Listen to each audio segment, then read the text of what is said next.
A história de hoje acompanha uma mãe escravizada cujos filhos foram vendidos para pagar uma dívida de $1000. E o que ela fez em seguida foi impossível. Esta é uma história dolorosa e intensa sobre perda, desespero e uma escolha que ninguém acreditava que ela pudesse fazer. Respire fundo, pare um instante e escute com atenção. Antes de começarmos, não se esqueça de se inscrever no canal e escrever nos comentários de qual cidade e país você está ouvindo. Sua participação ajuda a manter essas histórias na memória, em vez de deixá-las esquecidas. Vamos começar. Em outubro de 1855, no condado de Adams, Mississippi, um proprietário de plantação branco chamado Thomas Whitmore tomou uma decisão que acabaria por destruir tudo o que ele havia construído. Ele vendeu 3 filhos para pagar uma dívida de jogo de $1000. Mas essas não eram crianças quaisquer. Essas pessoas eram da sua própria carne e sangue. Filhos que ele gerou através do estupro sistemático de uma mulher escravizada chamada Celeste. Ele vendeu os próprios filhos e filha como se fossem gado. Jamais imaginaria que a mulher que ele havia brutalizado por mais de uma década seria a arquiteta de sua completa e total ruína. Esta é uma história sobre o que acontece quando um homem subestima a mulher que ele acredita ser sua. É uma história sobre paciência, sobre a astúcia e sobre o amor de uma mãe tão poderoso que superou todos os obstáculos que lhe foram impostos. É também uma história sobre justiça, embora não seja o tipo de justiça que vem dos tribunais ou das leis. Esta é a história de Celeste e de como ela fez um poderoso homem branco se ajoelhar sem jamais levantar uma arma. Para entender o que aconteceu no condado de Adams, primeiro é preciso entender como era o Mississippi na década de 1850. Nessa época, o algodão era rei no sul dos Estados Unidos, e o Mississippi estava situado no coração desse reino. O estado possuía alguns dos solos mais férteis de toda a região, particularmente ao longo do rio Mississippi, onde a terra era escura e fértil devido a séculos de inundações. Os donos de plantações haviam estabelecido vastas propriedades nessas terras, algumas abrangendo milhares de hectares. Tudo isso era feito por pessoas escravizadas que não tinham direitos, liberdade ou proteção legal contra qualquer crueldade que seus senhores escolhessem infligir. O condado de Adams era um dos condados mais antigos e ricos do estado. A cidade de Natchez, que servia como sede do condado, abrigava mais milionários per capita do que quase qualquer outro lugar nos Estados Unidos. Esses eram homens que haviam construído suas fortunas às custas do trabalho de escravizados. Homens que viviam em grandes mansões com colunas, enquanto as pessoas que tornaram sua riqueza possível viviam em cabanas rústicas de madeira com chão de terra.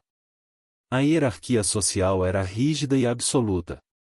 Os plantadores brancos sentavam-se no topo, seguidos pelos supervisores e comerciantes brancos. Então, os brancos pobres que não possuíam escravos, e na base da pirâmide social, eram tratados como propriedade em vez de pessoas. Thomas Whitmore não foi um dos grandes fazendeiros do condado de Adams, mas ele desejava desesperadamente ser. Sua família chegou ao Mississippi na década de 1820, comprando uma propriedade modesta de cerca de 400 acres que chamaram de Whitmore Hall. Não era uma propriedade grandiosa para os padrões locais, mas era respeitável. Thomas herdou a propriedade em 1841, quando seu pai morreu de febre amarela, e desde o início foi consumido pelo desejo de expandir, de crescer, de se tornar um dos membros da elite rica, cuja aprovação ele tanto almejava. O problema era que Thomas Whitmore tinha gostos caros e pouco tino para os negócios. Ele apostava muito em corridas de cavalos e jogos de cartas. Ele investiu em empreendimentos que faliram. Ele comprava coisas que não podia pagar para impressionar pessoas que, de qualquer forma, o desprezavam. No início da década de 1850, Whitmore Hall estava hipotecada até o limite, e Thomas estava afundando em dívidas que escondia de todos, inclusive de sua esposa, Margaret. Margaret Whitmore vinha de uma família com mais prestígio social do que dinheiro, o que, em certo sentido, a tornava a combinação perfeita para Thomas, em outro, um desastre. Ela trouxe respeitabilidade, mas não fortuna. Ela era uma mulher fria, inflexível em suas crenças e obcecada em manter as aparências. O casal teve 2 filhos, ambos meninos, que foram enviados para um internato na Virgínia ainda jovens. Margaret administrava a casa com mão de ferro e passava a maior parte do tempo envolvida em atividades sociais com outras esposas de fazendeiros, fingindo que tudo em Whitmore Hall estava perfeitamente bem. Na época em que nossa história começa, Whitmore Hall abrigava aproximadamente 47 pessoas escravizadas. Eles trabalhavam nos campos de algodão, cuidavam do gado, mantinham a casa e realizavam todas as tarefas necessárias para manter a plantação funcionando. Entre elas estava uma mulher chamada Celeste. Celeste nasceu em uma plantação na Virgínia por volta de 1822. Ela nunca conheceu seu pai. Sua mãe, uma mulher chamada Ruth, trabalhava como escrava doméstica e criou Celeste para ser quieta, obediente e invisível. Essas eram habilidades de sobrevivência em um mundo onde chamar a atenção podia resultar em apanhar ou ser vendido. Quando Celeste tinha 12 anos, sua mãe foi vendida a um comerciante que seguia para o sul para pagar as dívidas de seu senhor, e Celeste nunca mais a viu. Ela foi vendida separadamente para uma família que se mudava para o Mississippi e, depois de passar por mais 2 mãos, acabou em Whitmore Hall em 1837, quando tinha cerca de 15 anos de idade. Thomas Whitmore anotou-o imediatamente. Celeste era o que os traficantes de escravos da época chamariam de moça elegante, um termo que deveria causar arrepios, mas que era usado abertamente com frequência no sul dos Estados Unidos antes da Guerra Civil. Referia-se a mulheres e meninas escravizadas que eram consideradas atraentes pelos padrões dos brancos e que frequentemente eram compradas especificamente para exploração sexual. Celeste tinha pele castanha clara, o que indicava ascendência mista em algum ponto de sua linhagem familiar, e traços que Thomas Whitmore considerou atraentes. Poucos meses após sua chegada à plantação, ele começou a visitar sua cabana à noite. Não houve namoro. Não houve sedução. Só existiam poder e violência. Thomas Whitmore estuprou Celeste pela primeira vez quando ela tinha 15 anos e continuou a agredi-la regularmente pelos 18 anos seguintes. Isso não era incomum no sul do período anterior à Guerra Civil. Historiadores estimam que, na época da Guerra Civil, a maioria das pessoas escravizadas na América tinha alguma ascendência europeia, uma estatística que evidencia a epidemia de violência sexual que homens brancos perpetraram contra mulheres negras durante gerações. Os senhores tinham controle legal total sobre os corpos das mulheres escravizadas. Controle legal sobre os corpos de mulheres escravizadas. Não existia nenhuma lei que reconhecesse o estupro de uma mulher escravizada como crime. Perante a lei, Celeste era propriedade, e Thomas Whitmore podia fazer o que quisesse com a sua propriedade. O primeiro filho de Celeste, um menino a quem ela chamou de Samuel, nasceu em 1843. A pele do bebê era visivelmente mais clara que a da própria Celeste, e suas feições tinham uma semelhança inconfundível com Thomas Whitmore. Todos na plantação sabiam de quem Samuel era filho. Os outros escravizados sabiam. Os supervisores brancos sabiam. Margaret Whitmore sabia, embora nunca tenha falado disso diretamente. Essa era outra realidade cruel da vida nas plantações, que todos entendiam, mas ninguém discutia abertamente. Crianças mestiças, filhas de senhores brancos, eram comuns. Prova viva da exploração sexual sistemática que a sociedade educada fingia não existir. 3 anos depois, em 1846, Celeste deu à luz uma filha a quem chamou de Elisa. E em 1850, ela teve outro filho, Isaías. Todas as 3 crianças eram de Thomas Whitmore. Os 3 nasceram escravizados e foram criados apenas por Celeste em uma pequena cabana atrás da casa principal, enquanto o pai vivia confortavelmente a poucos metros de distância, fingindo que eles não existiam. Celeste fez tudo o que pôde para proteger seus filhos e proporcionar-lhes as poucas alegrias possíveis dentro dos limites de sua existência brutal. Ela cantava para eles todas as noites. Ela lhes contou histórias sobre um mundo onde as pessoas podiam ir aonde quisessem e fazer o que bem entendessem. Ela os ensinou a serem cuidadosos, a se manterem fora da vista, a nunca darem a nenhuma pessoa branca motivo para notá-los. Ela também os observava constantemente, à procura de qualquer sinal de que Thomas Whitmore pudesse voltar sua atenção para Elisa da mesma forma que a havia voltado para ela. Esse era um medo que assombrava muitas mães escravizadas. A consciência de que suas filhas poderiam ser vitimadas da mesma forma que elas foram, e que não haveria nada que pudessem fazer para impedir. Em 1855, Samuel tinha 12 anos e já trabalhava nos campos. Ele era alto e forte para a sua idade, um bom trabalhador que mantinha a cabeça baixa e fazia o que lhe mandavam. Elisa tinha 9 anos, era uma menina quieta que ajudava nas tarefas domésticas da casa principal e que aprenderá, assim como sua mãe, a ser invisível. Isaías tinha 5 anos, ainda jovem o suficiente para brincar com as outras crianças da plantação. Ainda inocente o suficiente para sorrir e rir, apesar do mundo em que nascerá. Celeste os amava com uma ferocidade que às vezes a assustava. Eram as únicas coisas boas em sua vida, as únicas coisas que eram verdadeiramente dela. Ela teria morrido por ele sem hesitar. Ela teria matado por ele se fosse preciso, mas jamais imaginou que teria que vê-los serem tirados dela, vendidos como animais estranhos enquanto o próprio pai contava o dinheiro. O problema começou no verão de 1855. Thomas Whitmore havia contraído uma dívida de jogo que não conseguia pagar. Ele devia $1.000 a um homem chamado Crawford, um corretor de algodão de Natchez, que não era conhecido por sua paciência. Crawford havia concedido várias prorrogações a Whitmore, mas sua paciência havia se esgotado. Ele queria o dinheiro dele e deixou claro que, se não o recebesse, começaria a falar publicamente sobre as dívidas de Whitmore. No contexto social do condado de Adams, onde a reputação era tudo, essa ameaça era quase tão assustadora quanto a violência física. Whitmore estava desesperado. Ele já havia pegado emprestado tudo o que podia.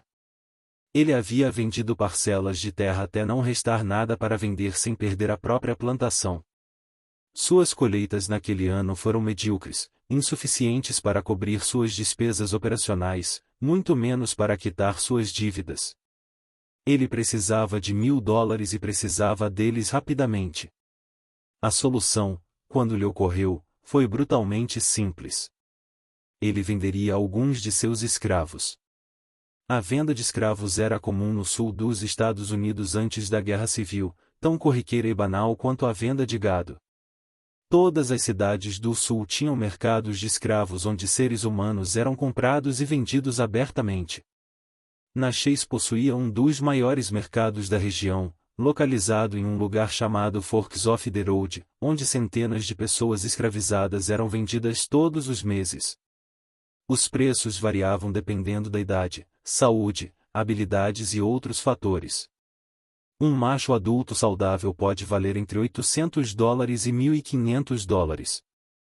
Normalmente, as mulheres eram vendidas por um preço um pouco menor, a menos que fossem trabalhadoras domésticas qualificadas ou jovens e atraentes, casos em que podiam alcançar preços mais altos por razões óbvias e horríveis. Em geral, as crianças valiam menos que os adultos, mas uma criança saudável que pudesse se tornar um trabalhador produtivo ainda era um bem valioso.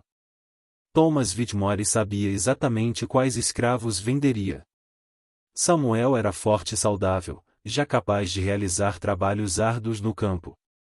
Ele renderia um bom preço.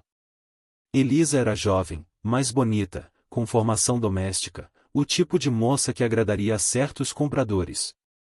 Isaías era jovem, mas crianças pequenas frequentemente eram vendidas em lotes ou para compradores que buscavam investimentos a longo prazo. Juntos, os 3 filhos poderiam arrecadar mais do que o suficiente para cobrir a dívida de Whitmore com Crawford. O fato de essas crianças serem seus próprios filhos aparentemente não o fez hesitar. Talvez ele nunca os tivesse realmente considerado seus filhos. Talvez ele tivesse passado tantos anos negando a existência deles que se convenceu de que não significavam nada para ele. Talvez ele estivesse simplesmente tão desesperado, tão aterrorizado com a ruína social, que estivesse disposto a fazer qualquer coisa para se salvar. Independentemente de seus motivos, Thomas Whitmore tomou sua decisão e, em uma manhã fria de outubro de 1855, pôs essa decisão em prática. Celeste não fazia ideia do que estava por vir.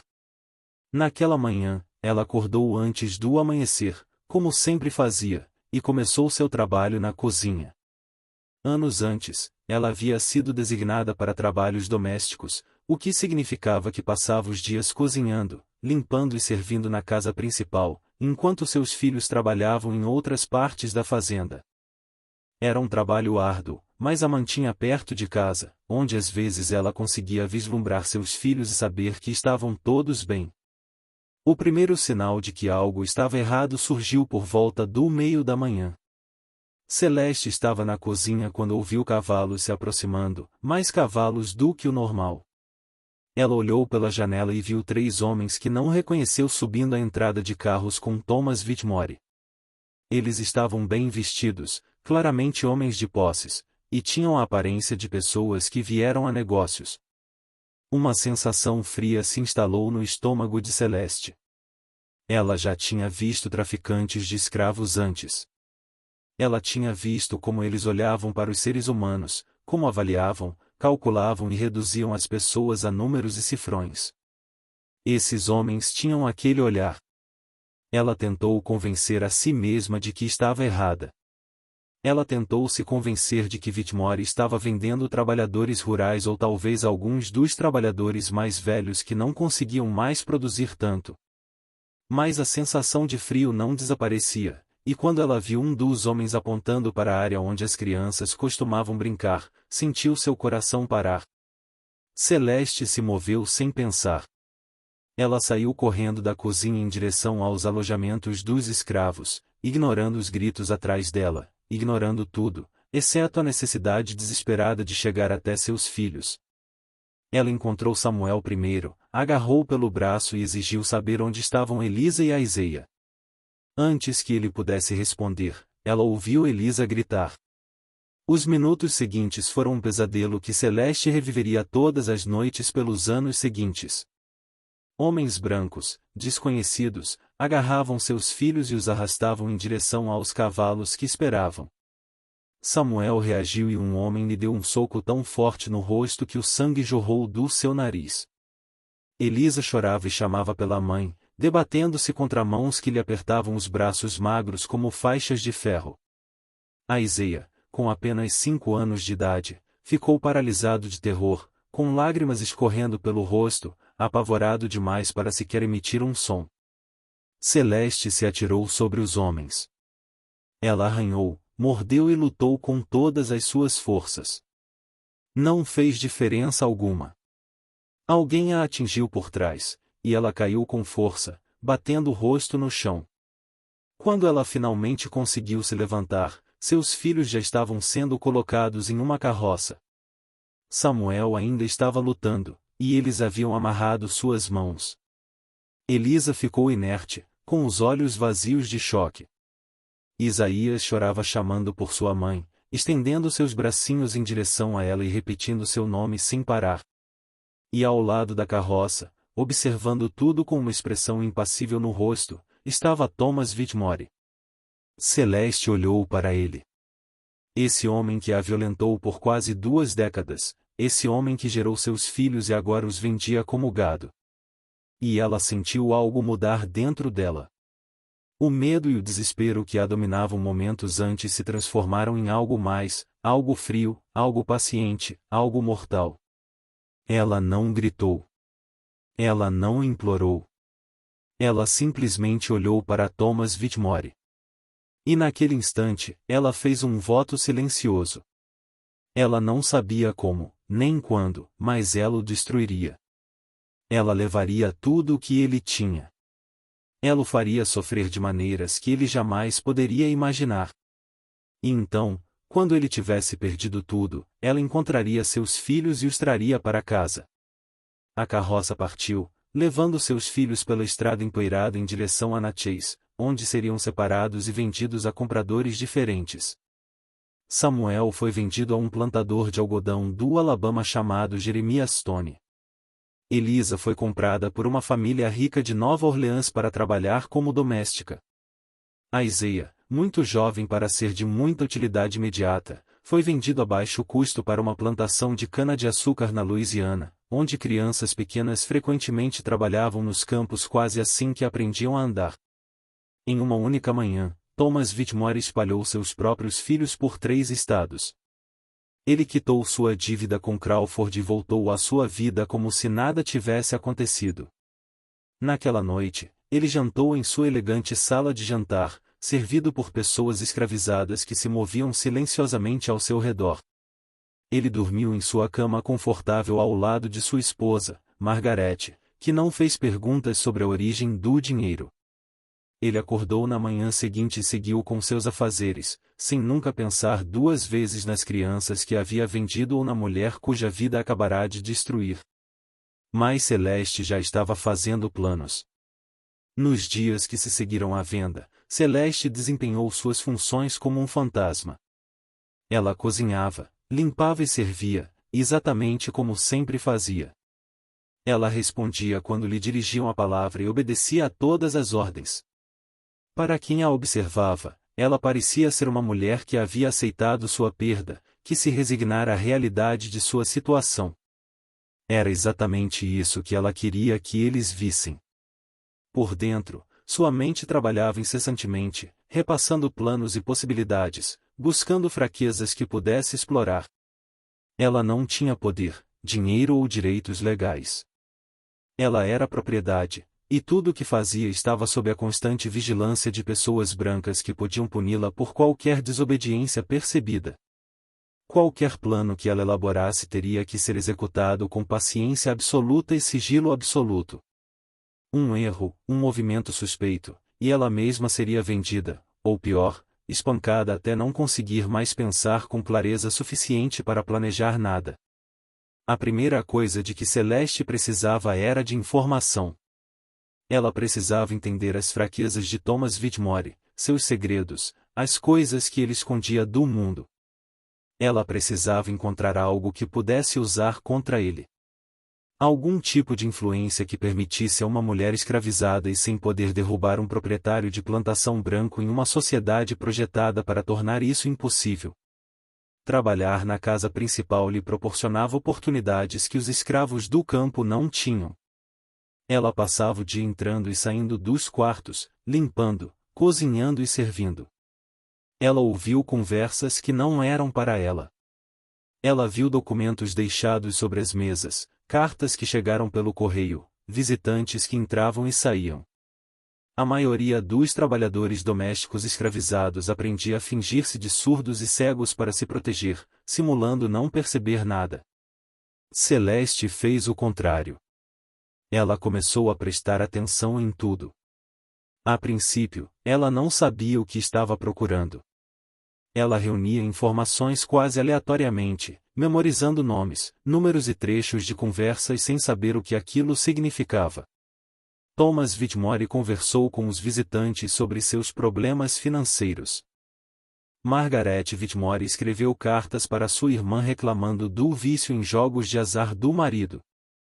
O supervisor relatou os resultados das colheitas e a produtividade dos escravos. Parceiros comerciais vieram discutir os preços do algodão e os detalhes do envio. Celeste absorveu tudo, arquivando cada detalhe em sua memória, à espera de que algo útil surgisse. O problema era que Celeste não sabia ler. Assim como a grande maioria dos escravizados no Sul, ela nunca havia recebido educação. Na maioria dos estados do Sul, era ilegal ensinar pessoas escravizadas a ler e escrever. Os donos de escravos entendiam que a alfabetização era poder, que uma pessoa que soubesse ler podia acessar informações, falsificar passes e se comunicar secretamente com outras. Mantinham sua propriedade humana deliberadamente analfabeta como forma de controle. Mas Celeste sabia que, para encontrar o que precisava, teria que aprender, e sabia exatamente quem poderia ensiná-la. Seu nome era Salomão. Ele era um homem idoso, com quase 70 anos, que trabalhava em Whitmore Hall desde antes do nascimento de Thomas. Em sua juventude, ele havia sido escravo doméstico em uma plantação na Virgínia, onde o senhor, de forma incomum, permitia que alguns escravos aprendessem leitura e aritmética básicas. Salomão aprendeu a ler quando criança e manteve esse conhecimento em segredo por mais de 50 anos. Ele era cauteloso, nunca lendo abertamente, nunca revelando sua habilidade a ninguém em quem não confiasse. Absolutamente. Mas Celeste o conhecia desde que estudara em Whitmore Hall, e sabia seu segredo.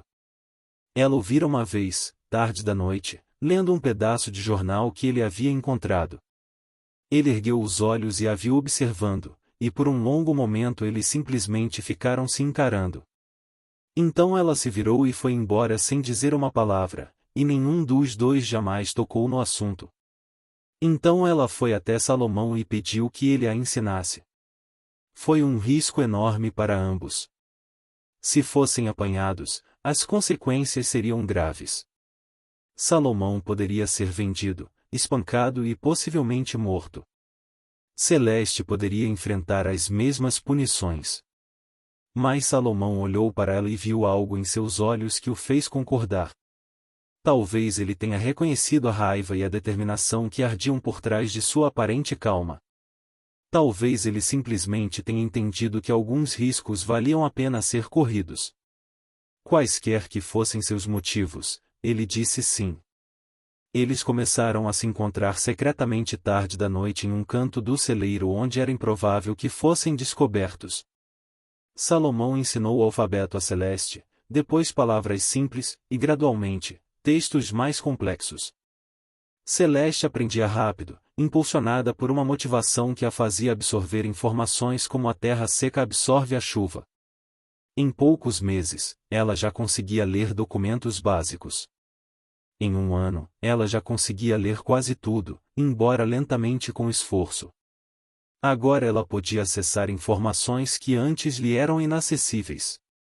Ela conseguia ler as cartas que Margaret Whitmore recebia e deixava espalhadas por aí.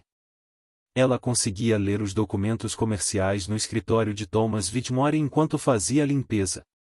Ela conseguia ler os recibos e registros que rastreavam cada transação financeira na plantação.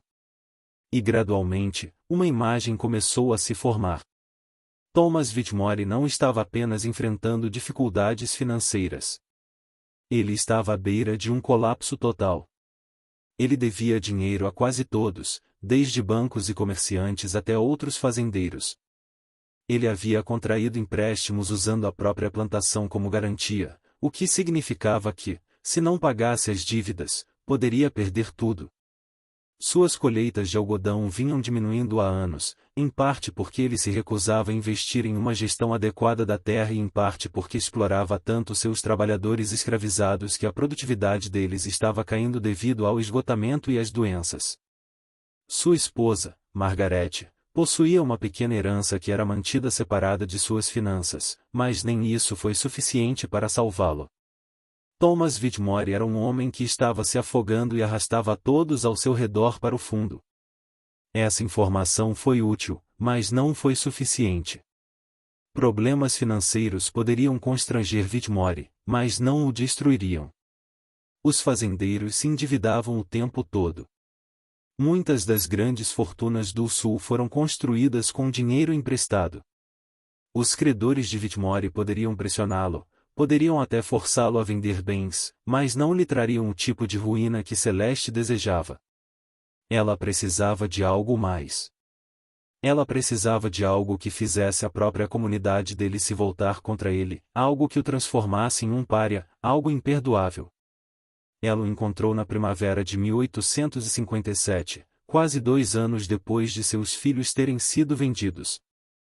Celeste estava limpando o escritório de Thomas Whitmore quando encontrou uma carta que havia sido deixada descuidadamente em uma gaveta destrancada. A carta era endereçada a um homem chamado Harrison, que Celeste sabia ser um dos amigos mais antigos de Whitmore, dos tempos de escola. A carta tinha vários anos, datava da época do nascimento de Isaías e foi escrita de próprio punho por Whitmore. O que ela leu naquela carta fez suas mãos tremerem. A carta era informal, quase jocosa, como às vezes os homens escrevem para velhos amigos quando acham que ninguém mais vai ler o que escreveram. Whitmore reclamava da esposa, dizendo que ela era fria e insensível, e se gabava do relacionamento com Celeste.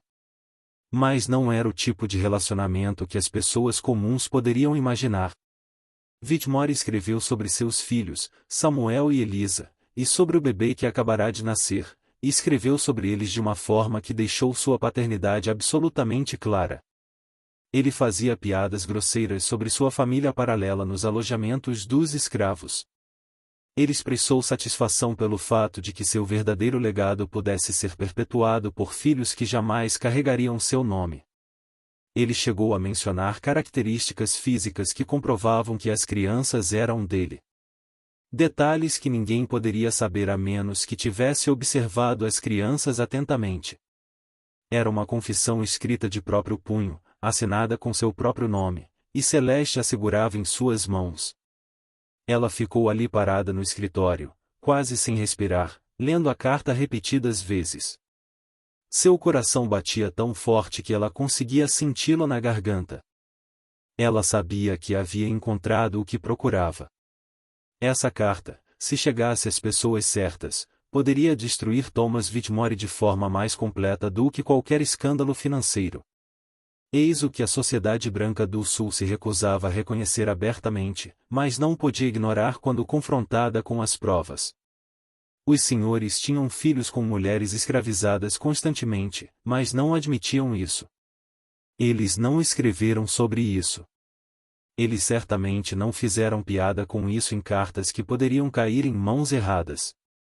Todo o sistema dependia de uma espécie de negação coletiva, uma disposição para fingir que as crianças de pele clara nos alojamentos dos escravos simplesmente tinham surgido do nada.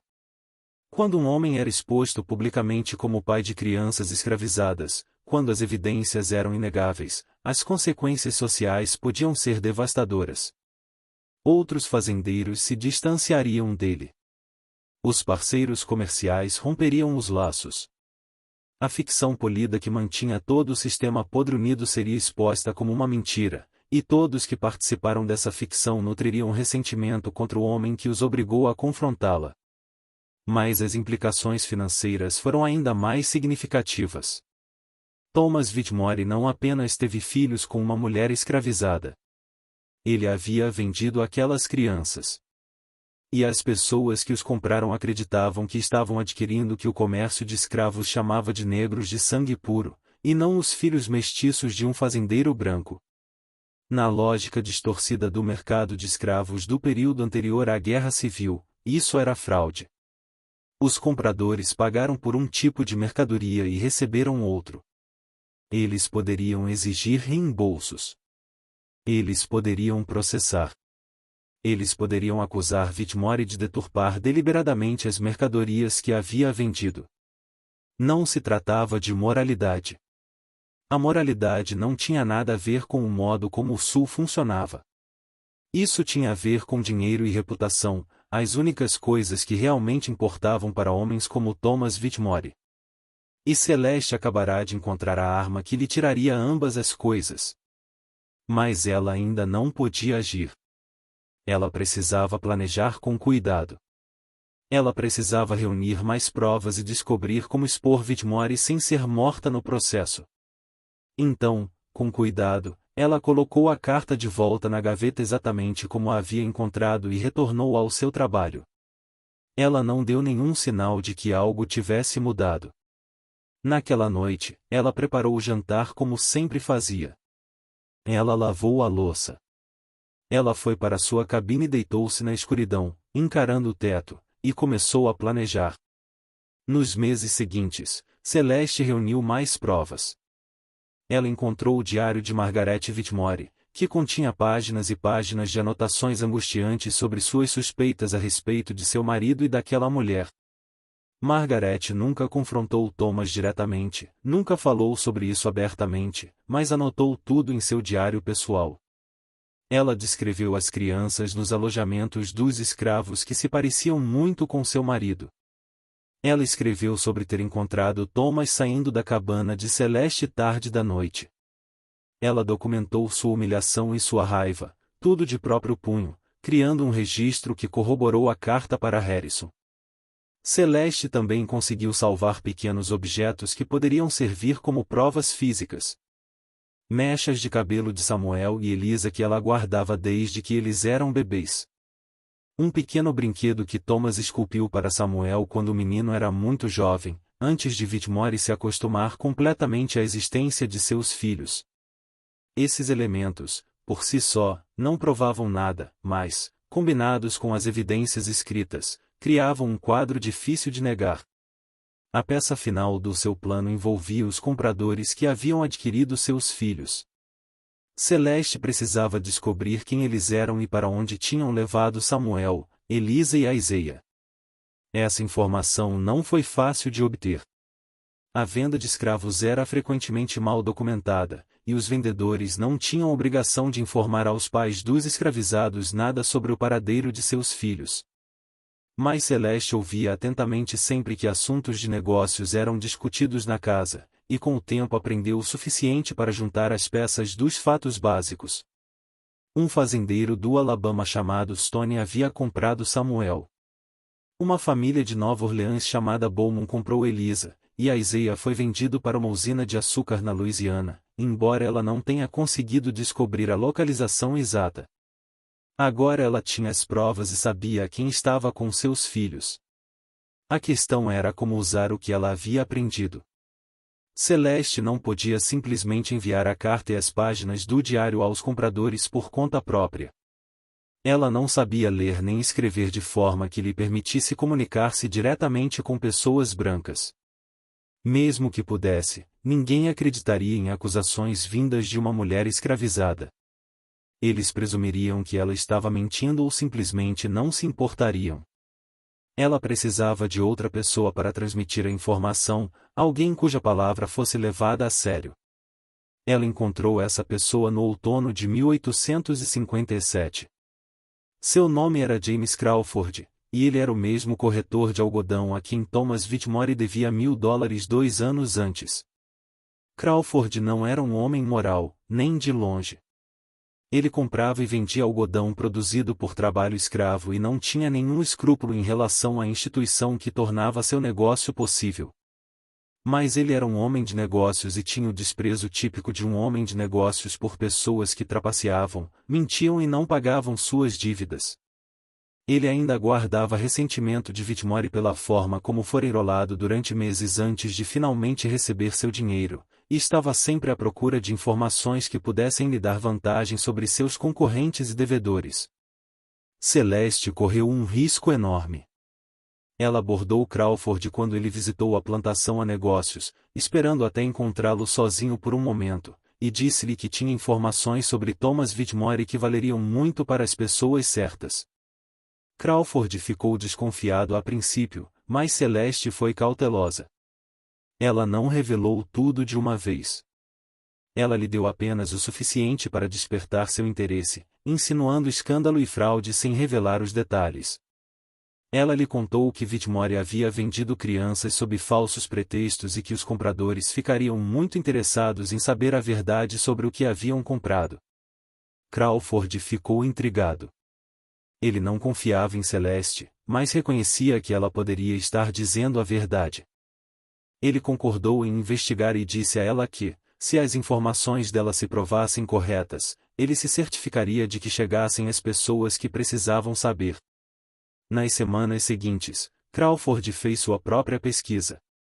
Ele entrou em contato com os compradores que haviam adquirido Samuel, Elisa e Isaiah, fazendo perguntas informais sobre suas compras e se estavam satisfeitos com o que haviam recebido. Ele examinou os registros das vendas e anotou as descrições das crianças que haviam sido fornecidas. E então, quando teve informações suficientes para acreditar na história de Celeste, ele voltou a falar com ela e pediu as provas. Celeste entregou-lhe cópias da carta e das páginas do diário que ela havia reproduzido meticulosamente à mão durante as madrugadas no celeiro. Praticando as habilidades de escrita que Salomão lhe ensinara, ela lhe entregou as mechas de cabelo e o pequeno brinquedo entalhado, e contou-lhe tudo o que sabia sobre o relacionamento de Thomas Whitmore com ela e com os filhos que ele gerara e vendera. Crawford pegou a informação e desapareceu de Whitmore Hall. Durante semanas, Celeste não teve notícias. Ela continuou seu trabalho, sem dar qualquer sinal de que algo havia mudado, esperando e torcendo para que seu plano desse certo. Ela não sabia se Crawford cumpriria a promessa. Ela não sabia se as provas seriam suficientes. Ela nem sequer sabia se sobreviveria o tempo suficiente para ver os resultados do que havia iniciado. Então, no início de 1858, tudo começou a desmoronar para Thomas Whitmore. O primeiro sinal de que algo havia mudado veio na forma de uma carta. Chegou a Whitmore Hall numa fria manhã de janeiro de 1858, endereçada a Thomas Whitmore e marcada como urgente. Celeste estava servindo o café da manhã quando Whitmore abriu a porta, e ela observou atentamente o rosto dele enquanto fingia arrumar os pratos no aparador. Ela viu a cor sumir de suas bochechas. Ela viu as mãos dele começarem a tremer. Ela ouviu ler a carta 2 vezes, depois uma terceira, como se não pudesse acreditar no que estava escrito ali.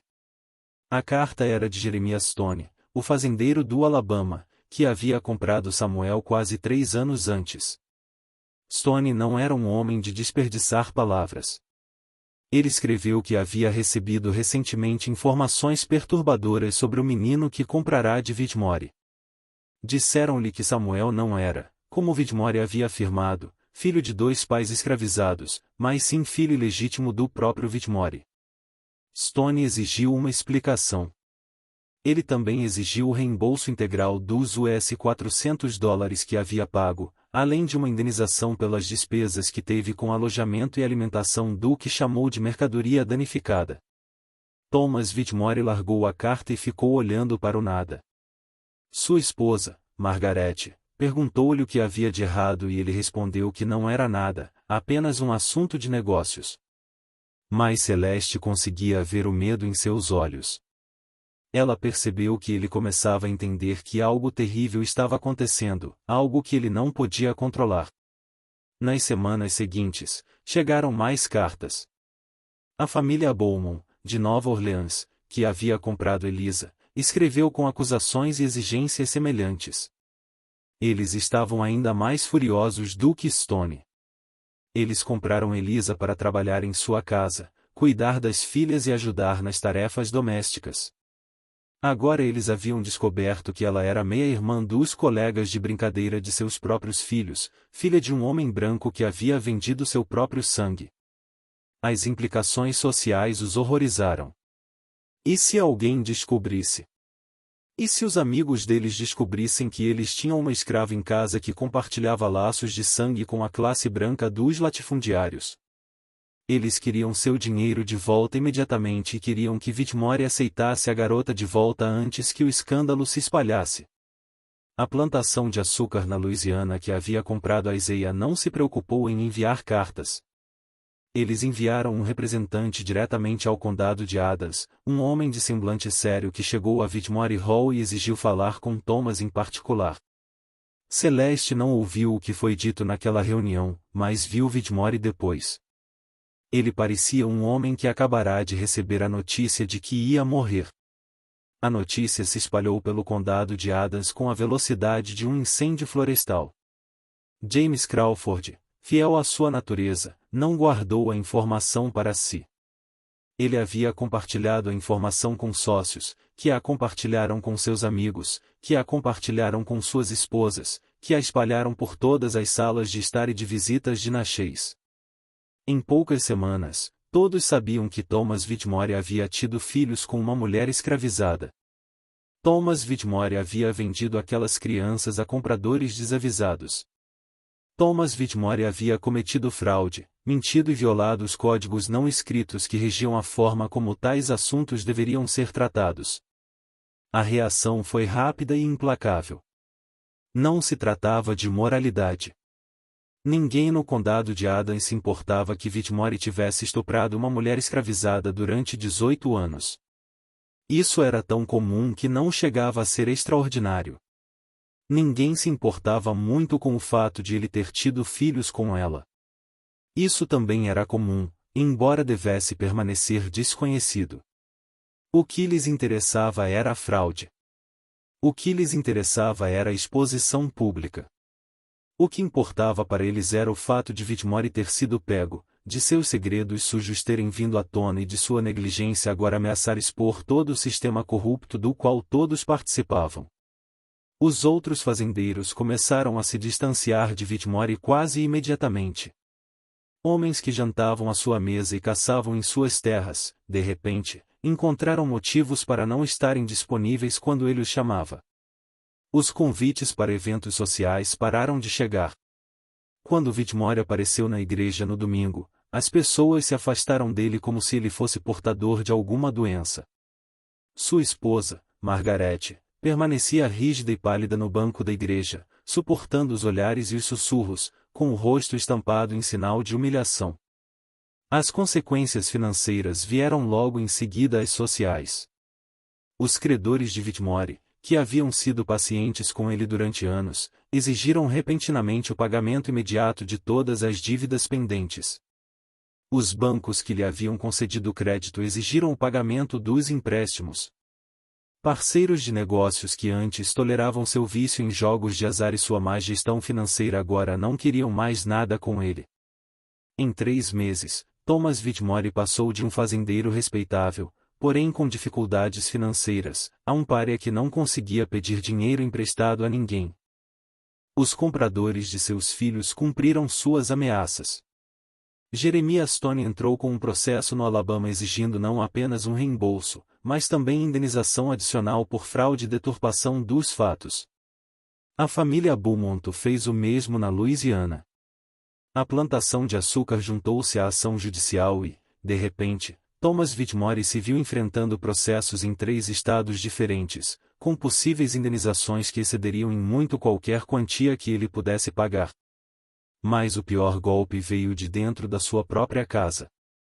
Margaret Whitmore passou anos fingindo não saber do relacionamento do marido com Celeste. Ela havia enterrado suas suspeitas, engolido sua humilhação e mantido a fachada de um casamento respeitável porque era isso que se esperava das mulheres de sua classe e época. Mas agora sua vergonha particular havia se tornado de conhecimento público. Todos sabiam, seus amigos sabiam, sua família sabia. Seus filhos, que estudavam na Virgínia, acabariam ouvindo as fofocas. Tudo o que ela tanto se esforçou para esconder foi exposto, e ela foi forçada a confrontar uma verdade que passou anos negando. Margaret não lidou bem com a situação. Na primavera de 1858, ela começou a apresentar sinais do que as pessoas da época chamariam de colapso nervoso. Ela parou de comer. Ela parou de dormir. Ela ficava sentada por horas olhando para o nada, ou então tinha acessos repentinos de raiva, gritando com os criados e atirando coisas. Ela ficou obcecada com a ideia de que todos estavam rindo dela, de que ela havia se tornado uma piada, de que toda a sua vida tinha sido uma mentira. Sua irmã veio da Virgínia para cuidar dela, mas o estado de Margaret só piorou. No verão, ela já não falava de forma coerente. Ela resmungava para si mesma sobre crianças, sangue e mentiras, e às vezes ria sem motivo algum. Em agosto de 1858, a família de Margaret Whitmore a internou no Asilo Estadual de Lunáticos do Mississippi, em Jackson. Ela passaria o resto da vida lá, sem jamais recuperar a sanidade, sem jamais voltar para casa. A mulher que passou tantos anos mantendo as aparências foi finalmente destruída pela verdade que se recusava a encarar. Thomas Whitmore estava agora sozinho. Sua esposa havia partido. Seus filhos legítimos, ao serem informados do escândalo, recusaram-se a comunicar com ele. Seus amigos o haviam abandonado. Seus credores rondavam como abutres, e os processos judiciais do Alabama, da Louisiana e da região açucareira avançavam a passos largos, prometendo levar tudo o que lhe restava. Celeste observava tudo isso das sombras. Ela continuou seu trabalho na casa, cozinhando, limpando e servindo, sem dar qualquer sinal de que tivesse alguma ligação com a catástrofe que assolava seu senhor. Se alguém suspeitou que ela fosse a responsável, não o disse. A ideia de que uma mulher escravizada pudesse ter orquestrado um plano de destruição tão complexo teria parecido absurda para a maioria dos brancos da época. Eles não conseguiam imaginar que alguém que consideravam propriedade pudesse ser capaz de tanta inteligência, tanta paciência, tamanha determinação implacável. Mas Celeste ainda não tinha terminado. No outono de 1858, Whitmore Hall foi colocada à venda para quitar as dívidas de Thomas Whitmore. A plantação, a casa, os equipamentos e todas as pessoas escravizadas seriam leiloadas para o maior lance. Este era o momento que Celeste esperava, mas também um momento de maior perigo. Se ela fosse vendida para um novo dono, poderia acabar em qualquer lugar. Ela pode ser levada para longe do Mississippi, para longe de qualquer esperança de encontrar seus filhos. Ela poderá ser separada de tudo aquilo pelo que trabalhou nos últimos 3 anos. Ela ainda tinha uma carta na manga. James Crawford, o corretor de algodão que ajudou a divulgar as informações sobre Whitmore, havia se transformado em algo inesperado ao longo do último ano. Ele havia se tornado, se não um aliado, pelo menos um contato útil. Crawford lucrou consideravelmente com a queda de Whitmore, comprando suas dívidas com desconto e se posicionando para adquirir peças valiosas do patrimônio de Whitmore no leilão. Ele não era um homem bom, mas era um homem prático. E Celeste provou ser uma valiosa fonte de informação. Ela abordou Crawford uma última vez algumas semanas antes do leilão. Ela disse a ele que queria ser livre. Ela disse a ele que tinha mais informações. Informações sobre outros proprietários de plantações no condado, segredos que ela ouvirá por acaso durante seus anos de serviço na Whitmore House. Ela poderia ser útil para ele. Ela disse que poderia continuar a coletar informações e a fornecer-lhe vantagens sobre seus concorrentes. Tudo o que ela queria em troca era a sua liberdade. Crawford analisou a proposta. Ele era um homem de negócios e sabia reconhecer uma boa oportunidade quando havia. Uma mulher escravizada que sabia ler, que havia demonstrado capacidade de reunir e usar informações confidenciais, e que possuía conexões em todas as redes domésticas de escravos do condado de Adams. Tal pessoa valia muito mais livre do que escravizada. Se ele a comprasse e a libertasse, ela ficaria em dívida com ele. Ela trabalharia para ele de livre e espontânea vontade, por gratidão e interesse próprio, e não por obrigação, e ele teria uma espiã em lugares onde ele próprio jamais poderia ir. Ele concordou. No leilão da propriedade Whitmore, em outubro de 1858, James Crawford comprou Celeste por $350. Uma semana depois, ele assinou os documentos que a libertaram legalmente, tornando-a uma mulher livre pela primeira vez na vida. Ela tinha aproximadamente 36 anos de idade. Ela passou mais de 2 décadas em condição de escrava. E agora, finalmente, ela poderia começar o trabalho que vinha planejando desde o dia em que seus filhos lhe foram tirados. Encontrar seus filhos não seria fácil. O Sul em 1858 era um território vasto e hostil para uma mulher negra livre viajando sozinha. A lei dos escravos fugitivos de 1850 significava que qualquer pessoa negra podia ser detida e considerada fugitiva, praticamente sem nenhuma proteção legal. Jornais gratuitos podiam ser roubados, destruídos ou simplesmente ignorados por pessoas brancas que não queriam reconhecê-los. Viajar entre estados exigia navegar por um labirinto de leis e costumes locais, qualquer um dos quais poderia resultar em prisão ou coisa pior. E as pessoas que tiveram seus filhos não tinham nenhuma obrigação legal de vendê-los, não importando quanto dinheiro Celeste oferecesse. Mas Celeste tinha vantagens que a maioria das pessoas em sua posição não possuía. Ela sabia ler e escrever. Ela tinha ligações com James Crawford e, por meio dele, com uma rede de comerciantes e negociantes que faziam negócios em todo o Sul.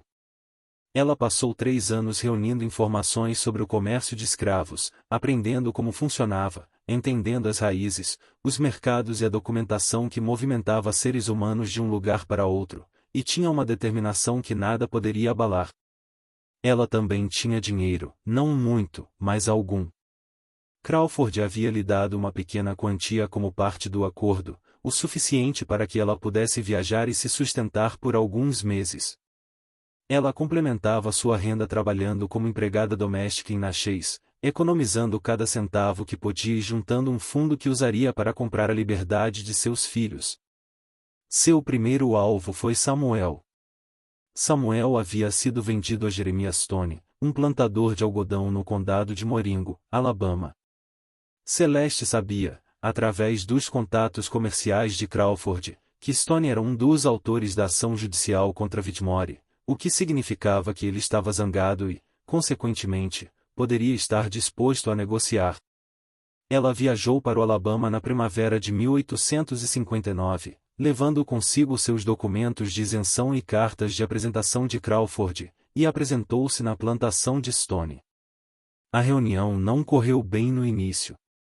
Stone desconfiou de uma mulher negra livre que viajava sozinha e fazia perguntas sobre um de seus escravos. Ele ameaçou mandá-la prender por ser uma encrenqueira.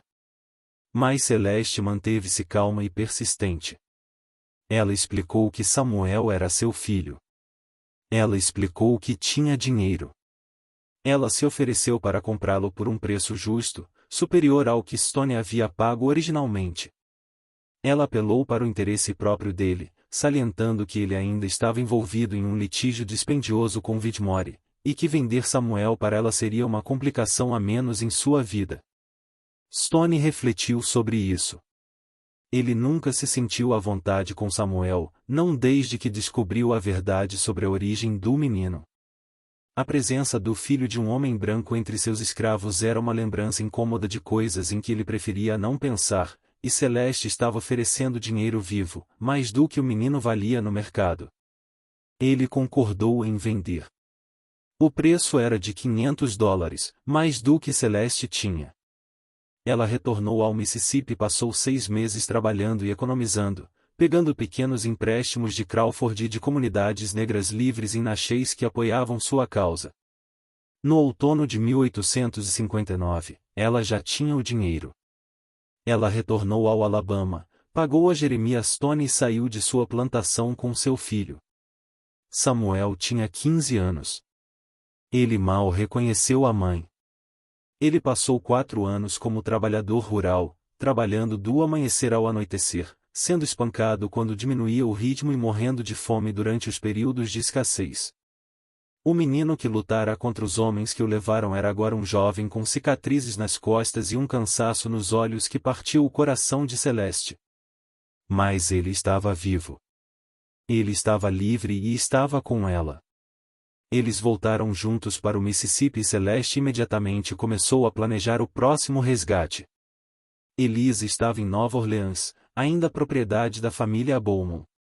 Isso seria mais complicado.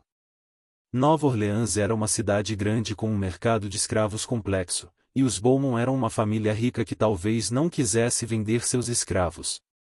Mas Celeste havia aprendido com seu primeiro sucesso. Ela sabia que paciência e persistência podiam superar obstáculos que pareciam impossíveis. Ela viajou para Nova Orleans no início de 1860 e passou semanas reunindo informações sobre a família Bowman. Ela aprendeu suas rotinas, sua situação financeira, suas conexões sociais.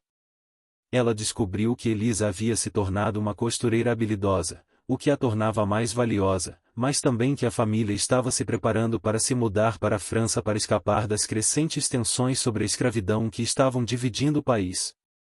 Eles não gostariam de levar seus escravos consigo. Eles estariam procurando vender.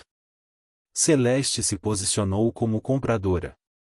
Ela usou as conexões de Crawford para se apresentar como representante de uma comunidade negra livre em Ohio que buscava comprar pessoas escravizadas e levá-las para o norte em busca da liberdade. Era uma história suficientemente plausível para ser acreditada, e lhe dava uma cobertura que a protegia de muitas perguntas.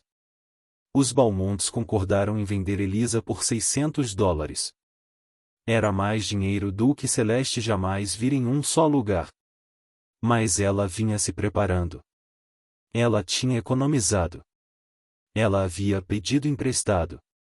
Ela havia feito tudo o que era necessário para ter os fundos disponíveis quando o momento chegasse. Em março de 1860, Celeste comprou a liberdade de sua filha. Elisa tinha 13 anos. Ela era magra e quieta, com olhos que pareciam velhos demais para o seu rosto. Ela passou quase 5 anos servindo na casa dos Beaumont, aprendendo a costurar, limpar e se tornar útil, aprendendo a ser invisível da mesma forma que sua mãe havia aprendido décadas antes. Quando Celeste a encontrou e lhe disse quem era, Elisa não chorou. Ela não disse nada. Ela simplesmente olhou para a mãe por um longo momento e depois assentiu com a cabeça, como se sempre soubesse que esse dia chegaria. Agora Celeste tinha 2 filhos. Mas Isaías ainda estava desaparecido. Encontrar a Isaías foi a tarefa mais difícil de todas. Ele havia sido vendido para uma plantação de cana-de-açúcar na Louisiana, mas Celeste nunca conseguiu determinar exatamente qual. A região produtora de cana-de-açúcar era um mundo completamente diferente das plantações de algodão que ela conhecia, mais brutal e mais mortal. Os escravizados nas plantações de cana-de-açúcar tinham uma expectativa de vida menor do que em quase qualquer outro lugar do sul. Trabalhavam até a morte nos engenhos de moagem e nas casas de fervura, onde a cana bruta era processada para se transformar em açúcar. Uma criança vendida para esse mundo aos 5 anos de idade poderia não ter sobrevivido até os 10. Celeste passou mais de 2 anos procurando por seu filho caçula. Ela viajou por toda a Louisiana seguindo rumores e pistas que, muitas vezes, se revelavam falsas. Ela subornou supervisores e funcionários para ter acesso aos registros da plantação. Ela interrogou pessoas escravizadas que pudessem ter visto um menino com as características de Isaías. Ela enfrentava perigos constantes por parte de pessoas brancas desconfiadas que não gostavam que negros livres fizessem perguntas. De caçadores de escravos que viram uma oportunidade para sequestrá-la e vendê-la novamente como escrava. Desde os simples perigos de viajar numa região à beira de uma guerra civil. A própria guerra complicou tudo. Quando as forças confederadas atacaram o Forte Sumter em abril de 1861, o sul mergulhou no caos. Viajar tornou-se perigoso e imprevisível. As redes nas quais Celeste se baseava para obter informações foram interrompidas. Muitas das pessoas que a haviam ajudado agora estavam focadas na sobrevivência, em vez das preocupações de uma mulher à procura de seu filho. Mas Celeste não desistiu. Ela não podia desistir. Ela não tinha chegado tão longe. Ela não havia destruído um homem branco poderoso, libertado-se e resgatado 2 de seus filhos apenas para abandonar o terceiro. Isaías estava por aí em algum lugar, e ela o encontraria ou morreria tentando. Ela o encontrou na primavera de 1863. A Isaías estava em uma plantação chamada Belter, a cerca de 80 quilômetros a oeste de Nova Orleans. Ele tinha 12 anos de idade. Ele havia sobrevivido 8 anos nos canaviais, o que por si só já era notável. Mas a sobrevivência teve um preço. Isaías era pequeno para sua idade, desnutrido e cheio de cicatrizes. Ele mancava ao caminhar devido a uma antiga lesão que nunca havia cicatrizado completamente. E quando Celeste finalmente o encontrou e lhe disse quem era, ele não a reconheceu. Ele tinha 5 anos quando foi levado. Ele não tinha nenhuma lembrança do rosto de sua mãe, nenhuma lembrança de sua voz, nenhuma lembrança das canções que ela costumava cantar para ele à noite. Para Isaías, Celeste era uma estranha, uma mulher que apareceu do nada, alegando ser da sua família. Ele estava desconfiado, assustado e zangado, tudo ao mesmo tempo. Mas Celeste foi paciente. Ela passou anos sendo paciente. Ela poderia esperar um pouco mais. A compra da liberdade de Isaías foi diferente das demais por causa da guerra. Na primavera de 1863, Beltier estava em território ocupado pela União e a proclamação de emancipação, teoricamente, havia libertado todas as pessoas escravizadas nos Estados Confederados. Mas a realidade no terreno era mais complicada. Muitas pessoas escravizadas ainda eram mantidas em cativeiro por senhores que se recusavam a reconhecer a proclamação. Muitos outros haviam fugido para as linhas da União e viviam em acampamentos de contrabandistas, livres apenas no nome, mas lutando para sobreviver. A situação legal de pessoas como a Isaiah era incerta, e os donos das plantações faziam tudo o que podiam para manter o controle sobre sua força de trabalho. Celeste não tentou comprar a Isaiah. Em vez disso, ela foi até os dirigentes sindicais que administravam a região e contou-lhes sua história. Ela mostrou a eles seus documentos gratuitos e os documentos de Samuel e Elisa. Ela contou-lhes sobre Thomas Whitmore e o que ele havia feito, sobre a venda de seus próprios filhos, sobre a fraude sistemática e a crueldade que definiram sua vida. E ela pediu que eles a ajudassem a recuperar seu filho. Os policiais ficaram comovidos com a história dela. Talvez eles tenham reconhecido o valor propagandístico de uma narrativa que ilustrava tão perfeitamente os horrores da escravidão.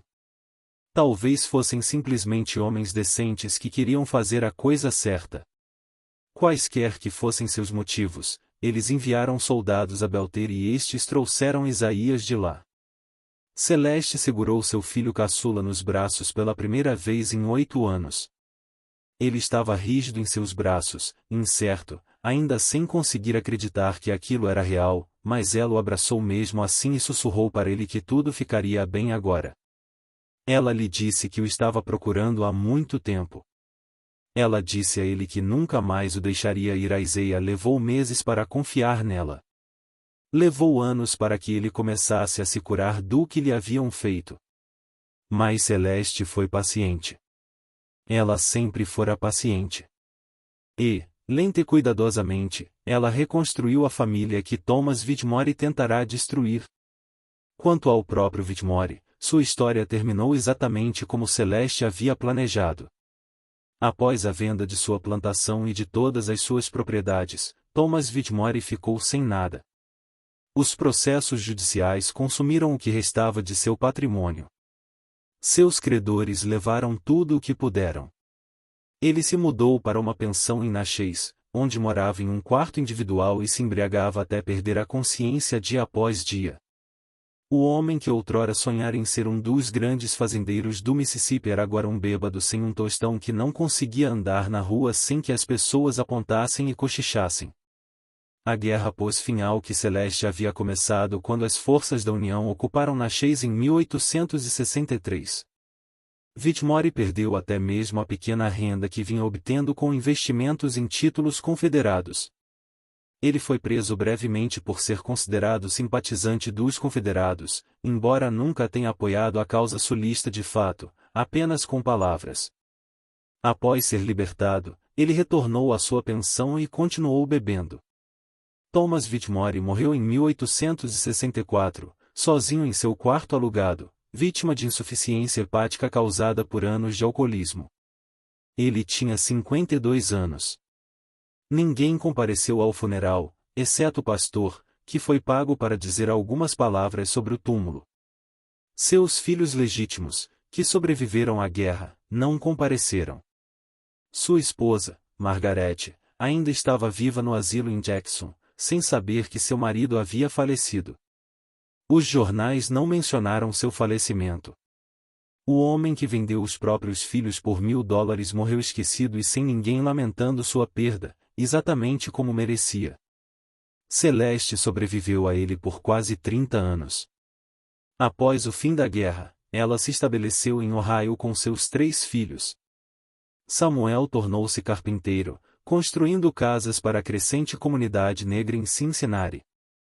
Elisa tornou-se costureira, pois havia sido treinada para isso, e eventualmente abriu sua própria loja de vestidos, que atendia clientes negros e brancos.